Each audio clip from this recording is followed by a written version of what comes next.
Fun fact, I have spent about 200 hours cramming 10,000 French conjugations into my head for a test, and I got only 8 out of 10.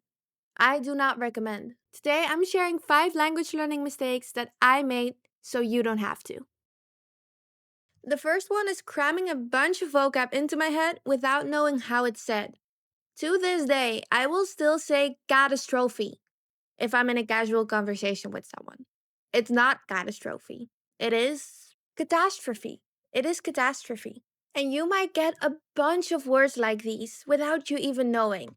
And after you've already studied them and they're already in your mind, it's gonna be so difficult to convince your mind that it is said in any different way. So not only are you going to probably pronounce them wrong for a very long time, it's also going to be harder to understand someone else using it because your brain doesn't make that connection.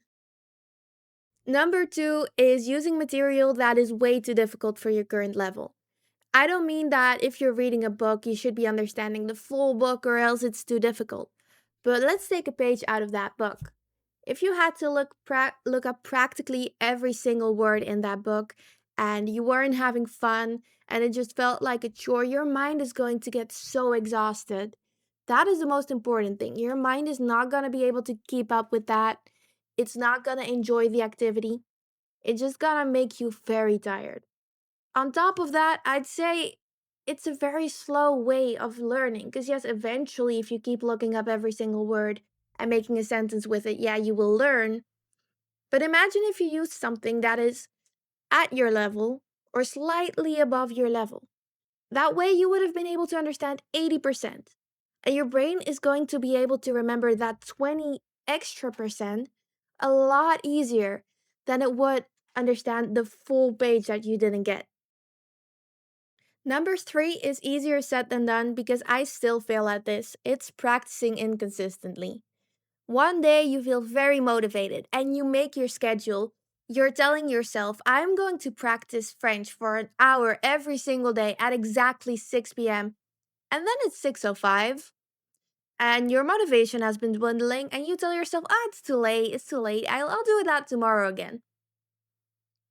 Practicing even 5 minutes a day, 10 minutes a day, will be worth more than practicing 2 hours in one go and then not looking at it for 2 weeks.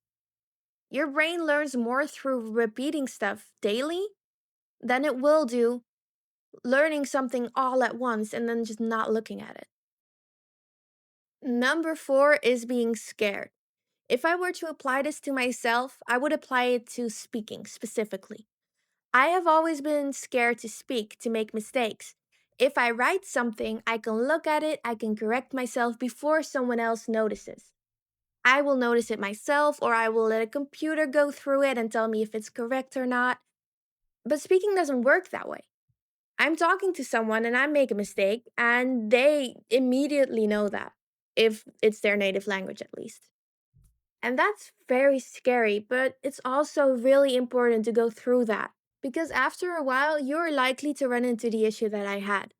I read very well, I could listen very well, I could write very well, but I couldn't speak. I could not speak.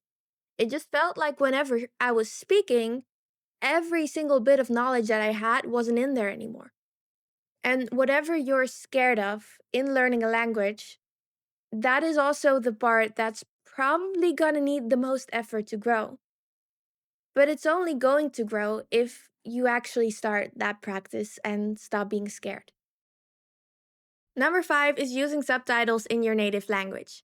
Now, when you first start out, you could focus on both. You could focus on reading and also listening and picking up on words and sentence structures. But if you're using a show that you're really into or a podcast that you're really into, and I hope you do because it has to be fun for you to keep doing it, right? You have to enjoy it. If you're doing that, your brain is going to stop thinking about it. Your brain is not going to keep thinking about how it has to remember all of these words. It's going to start focusing on the podcast or the show, doing what it enjoys. And at a certain point, you start reading these subtitles and you're no longer learning vocab, you're no longer learning sentence structures or conjugations. You're just enjoying a show. So, those were the 5 mistakes that I used to make. If you disagree with me or if you make these yourself, please let me know down in the comments. And if you liked this video, please drop a subscription down below. It would mean the world to me. See ya.